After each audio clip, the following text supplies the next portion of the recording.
যশোরের শার্শায় স্বেচ্ছাসেবক দলের আহ্বায়ক রাকিবুল হাসান রিপনকে দলীয় পদ স্থগিত করাতে তৃণমূল নেতাকর্মীদের মাঝে ও সামাজিক যোগাযোগ মাধ্যমে বইছে ব্যাপক আলোচনা সমালোচনার ঝড়।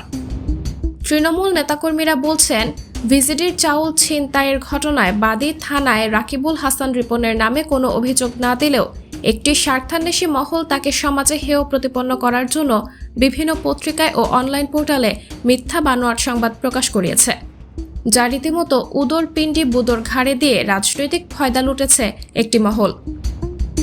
জানা গেছে, গত ১৯ ডিসেম্বর শার্শায় বাগআঁচড়া ইউনিয়ন পরিষদ থেকে ভিজিডির ২০ বস্তা চাল উত্তোলন করে বাড়ি ফিরছিল তাসলিমা খাতুন সহ বেশ কয়েকজন নারী সদস্যরা। এ সময় বাগআঁচড়া টু নাভারন সড়কের পাশে ইসমাইল হোসেনের চাতালের সামনে আসলে কয়েকজন যুবক তাদের চাল নিয়ে যেতে বাধা দেয়। এ সময় তাদের কাছ থেকে ১৩ বস্তা চাউল ছিনতাই করে নিয়েছে বলে দাবি করেন তাসলিমা খাতুন নামে ওই নারী। পরে ওই ঘটনায় তাসলিমা খাতুন বাদী হয়ে ৫ জনের নাম উল্লেখ করে শার্শা থানায় একটি এজাহার দায়ের করেন। এরপর থেকে এটিকে পুঁজি করে একটি মহল সাংবাদিকদের কাছে মিথ্যা তথ্য সরবরাহ করে রাকিবুল হাসানের নামে জড়িয়ে বিভিন্ন পত্রিকা ও অনলাইন পোর্টালে সংবাদ প্রকাশ করায়। একাধিক সূত্রে জানা গেছে, স্থানীয় রাজনীতিতে অভ্যন্তরীণ কোন্দলের কারণে রিপনকে সামাজিক, রাজনৈতিক ও পারিবারিকভাবে হেয় প্রতিপন্ন করার জন্য এজাহারে নাম না থাকলেও তাকে জড়িয়ে মিথ্যা, ভিত্তিহীন ও মনগড়া সংবাদ প্রকাশ করা হয়।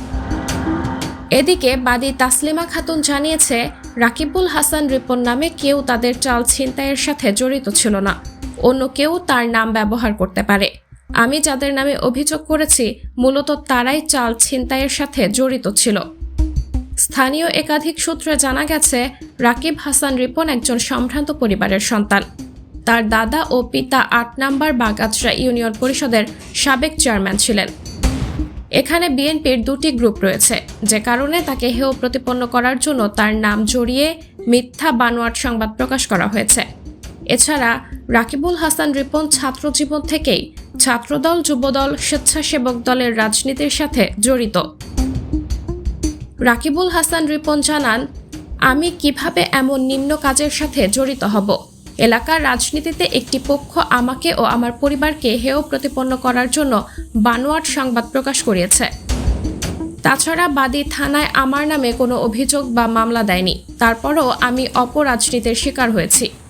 এ বিষয়ে মামলার তদন্ত কর্মকর্তা আব্দুস সবুর জানান, তাসলিমা খাতুন নামে একজন নারী বাদী হয়ে ৫ জনের নামে থানায় এজাহার দায়ের করেছেন, যেখানে রাকিবুল হাসান রিপন নামে কোনো ব্যক্তির নাম নেই।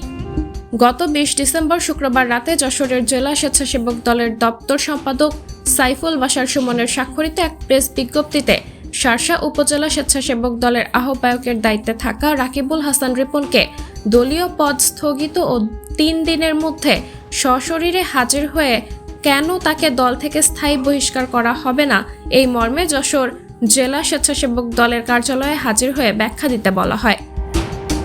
এরপর থেকে সামাজিক যোগাযোগ মাধ্যম, তৃণমূল নেতাকর্মীদের মাঝে ব্যাপক আলোচনা সমালোচনার ঝড় ওঠে। সাবরিনা জলিল, সবার কথা।